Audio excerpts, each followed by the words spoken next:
ఇదే అంశంపై input incharge Srihari అందిస్తారు. శ్రీహరి, ఏబిఎన్ హెచ్చరించిన అధికారులు పట్టించుకోకపోవడంతో 5 ప్రాణాలు పోయినట్టు తెలుస్తోంది. మీ దగ్గర ఉన్న అప్డేట్స్ ఏంటి శ్రీహరి?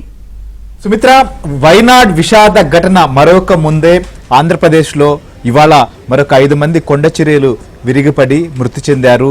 మరో 2 పరిస్థితి విషాదకరంగా ఉంది.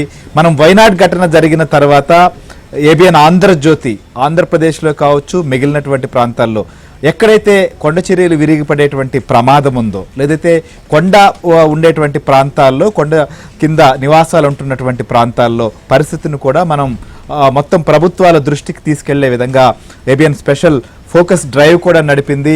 ముఖ్యంగా విజయవాడ కావచ్చు, విశాఖపట్నం, గుంటూరు, అలానే తిరుమలకు సంబంధించినటువంటి తిరుపతి ప్రాంతాల్లో, తిరుమల వెళ్ళేటువంటి ఘాట్ రోడ్డు, ఇవన్నీ ఈ ప్రాంతాల్లో కూడా వర్షాలు కురిసినప్పుడు, భారీ వర్షాలు వస్తే ఖచ్చితంగా ఇక్కడ ప్రమాదాలకు అవకాశం ఉంది.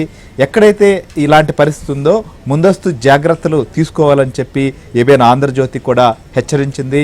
ప్రధానంగా విజయవాడలో, విశాఖపట్నం లాంటి నగర ప్రాంతాల్లో వేలాది మంది కూడా ప్రస్తుతం మనం చూస్తున్నాం ఈ యొక్క కొండ ప్రాంతాల్లో నివసిస్తూ ఉన్నారు. కొన్ని సంవత్సరాలుగా వారు ఉంటున్నారు.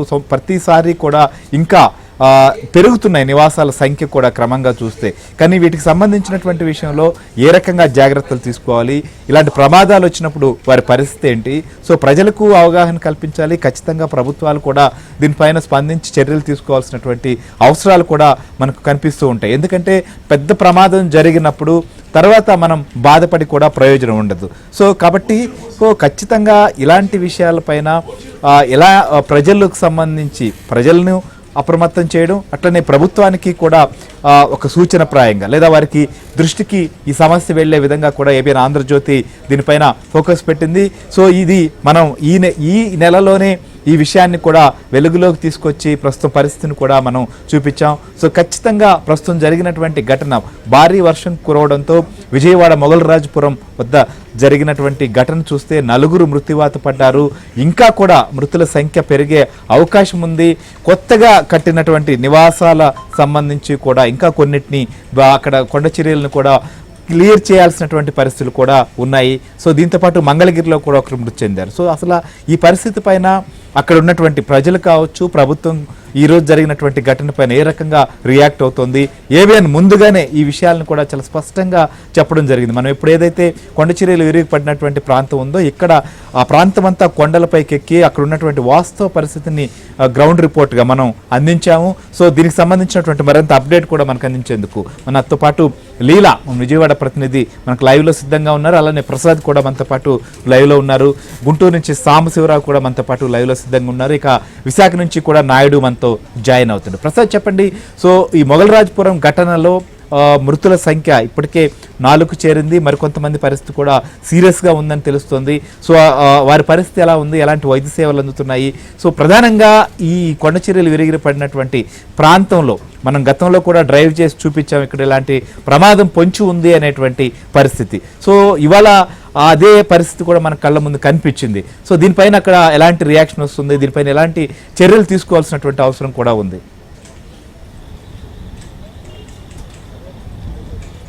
శ్రీహరి గారు, మనం చూసుకుంటే విజయవాడలో ప్రధానంగా మనకి కొండ ప్రాంతాల్లో నివసించే వాళ్ళు 3 లక్షల మంది పైనే ఉన్నారు. ఈ 3 లక్షల మంది కూడా కొండ ప్రాంతాల్లో నివసిస్తున్నారు. కొండల్నే ఆవాసాలుగా చేసుకొని నివాసం ఉంటున్నారు. ఎందుకంటే కొండ ప్రాంతాల్లో నివాసించే వాళ్ళందరికీ కూడా అక్కడ ముప్పు ఉంది అని కూడా వారికి తెలుసు. అయితే మన విజయవాడ సిటీలోకి వచ్చి జీవించాలంటే వాళ్ళకి జీవన శైలికి సంబంధించి వాళ్ళకు వచ్చేటటువంటి కాస్ట్ ఆఫ్ లివింగ్ ఏదైతే ఉందో అది సరిపోకపోవడంతో కొండల్నే ఆవాసాలుగా చేసుకొని కొండలపైన నివసిస్తున్నారు.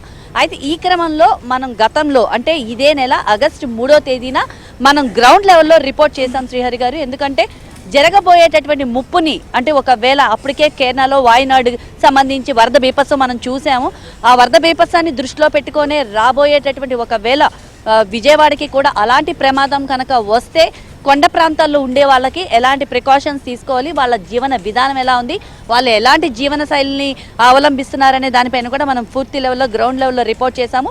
ఇదే నేపథ్యంలో కొండ ప్రాంతాల్లో నివసించే వాళ్ళందరూ కూడా గ్యాస్ పంట దగ్గర నుంచి ప్రతి ఒక్కటి కూడా పైకి చేరవేసుకొని ఆ కొండపైన నివాసాలు ఉంటున్నారు. అయితే ఈ క్రమంలో ఈ కొండ ప్రాంతాల్లో నివసిస్తున్న వాళ్ళు ఎవరైతే ఉన్నారో వాళ్ళలో మొగల్రాజపురానికి సంబంధించిన వాళ్ళు అంటే సున్నం పట్టీల్ సెంటర్లో మొగల్రాజపురంలో కొండ ప్రాంతాల్లో నివసిస్తున్న వాళ్ళల్లో 4 ఒకే కుటుంబంలో వాళ్ళు చనిపోవడం అయితే జరిగింది. అయితే ఈ నేపథ్యం చాలా విషాదకరమైనటువంటి సంఘటన.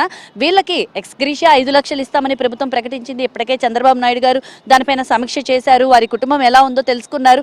వారికి 5 లక్షల రూపాయలు ఎక్స్గ్రీషియా ప్రకటిస్తామని కూడా చెప్పారు. అయినప్పటికీ అంటే ఒక మనిషి ప్రాణం పోతే తిరిగి రాంది, దానికి ముందుగానే మనం ఖచ్చితంగా చర్యలు చేపట్టాల్సిన అవసరం ఎంతైనా ఉంది. ఎందుకంటే ఏబిఎన్ ఆంధ్రజ్యోతి ముందే మేల్కొల్పింది.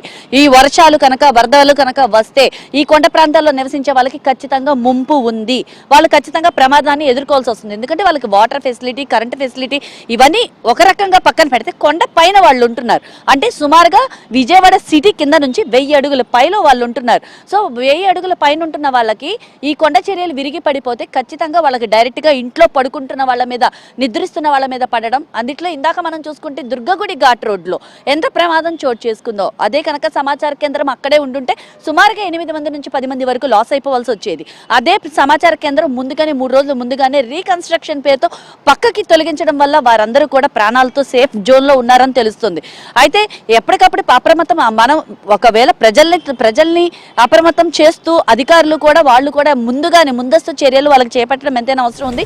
విజయవాడ చుట్టుపక్కల ప్రాంతాల్లో అంటే ఇటు మొగల్రాజపురం, గిరిపురం, చిట్టినగరు, స్వరంగం అలాగే కొండ ప్రాంతాల్లో నివసించే వాళ్ళు సుమారుగా 3 లక్షల మంది కూడా చుట్టుపక్కల ప్రాంతాలంతా కూడా నివసిస్తున్నారు. ఇటు గట్టెనగా, ఇటు చిట్టినగరు, విద్యాధరపురము, అలాగే మన గిరిపురము, మొగల్రాజపురము, ఈ ప్రాంతాలన్నీ కూడా యనమల కుదురుకొండ, వీటన్నిటి మీద కూడా లక్షల మంది అంటే సుమారుగా 3 లక్షల మందికి మనకు అంచనా ప్రకారం 3 లక్షల మంది వరకు కూడా ఈ కొండ ప్రాంతాల్లో నివసిస్తున్నారు. వీరందరూ కూడా తీవ్ర ఇబ్బందులు అయితే ఎదుర్కొంటున్నారు. వీరందరికీ ఖచ్చితమైనటువంటి ఫెసిలిటీస్ గవర్నమెంట్ అందించాలని అయితే మాత్రం ఎప్పటికప్పుడు కూడా వాళ్ళు కోరుకుంటున్నారు. సో మీరు అన్నట్లుగా లక్షలాది మంది విజయవాడలో కావచ్చు, విశాఖపట్నంలో కూడా ఈ కొండ ప్రాంతాల్లో జీవిస్తున్నటువంటి పరిస్థితులు మనకు కనిపిస్తున్నాయి. సో ఈ నేపథ్యంలో వారి విషయంలో ఏ రకంగా ప్రభుత్వం చర్యలు తీసుకోవాల్సి ఉంది, లేకపోతే వారు కూడా అక్కడ నివసించేటువంటి వారు కూడా ప్రమాదం పొంచి ఉన్నటువంటి పరిస్థితుల్లో వారుగా జాగ్రత్తలు పాటించాల్సినటువంటి అంశాలు ఏంటి, సో దీనికి ఎదురవుతున్నటువంటి ప్రతిబంధకాలు, సో ఇప్పుడు ఏం చేయాలి, ఇలాంటి ప్రమాదం జరిగింది కాబట్టి ఖచ్చితంగా దీనిపైన చర్యలు ఫర్దర్గా ఇలాంటివి జరగకుండా చూడాల్సినటువంటి అవసరం ఉంది కాబట్టి